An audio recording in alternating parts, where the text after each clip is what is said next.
এই মেয়েটি শুধু একটা ড্রিঙ্ক আনার জন্য দোকানে গিয়েছিল। সে জানতো না যে তার নেওয়া কাপটিতে আগে থেকেই এক ধরনের ভাইরাস দ্বারা সংক্রমিত হয়ে গেছে।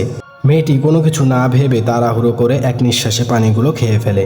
সে যাচ্ছিল একটি গুরুত্বপূর্ণ ইন্টারভিউ দিতে। যখন সে ইন্টারভিউ হলে যায় তখন মেয়েটি লক্ষ্য করে তার নাক দিয়ে কালো রক্ত বের হচ্ছিল। তার সাথে সাথে মেয়েটি হঠাৎ মাথা ঘোরা শুরু হয়ে যায় আর সে বমি করে ফেলে। তার বমিগুলো ছিল অদ্ভুত কালো রঙের। মেয়েটি প্রচণ্ড ভয় পেয়ে যায় ও তার ভাইকে ফোন দিয়ে সবকিছু বলতে শুরু করে। তার ভাই এসব শুনে বলে, তুমি ভয় পেও না, আমি আসছি। তারপর মেয়েটি লক্ষ্য করে তার মুখ দিয়ে দুর্গন্ধ বের হচ্ছে। তার জন্য সে মাউথওয়াশ দিয়ে মুখ পরিষ্কার করে, কিন্তু সে ফিরে দাঁড়াতেই দেখে মাউথওয়াশটা ফুলে উঠেছে আর এক সময় সেটি ফুলে গিয়ে পুরো বাথরুম ভরে উঠেছে। এটি দেখে মেয়েটি ভয় পেয়ে পালাতে শুরু করে, কিন্তু সেই দানবটি দরজার ভেতর দিয়ে বেরিয়ে আসতে থাকে।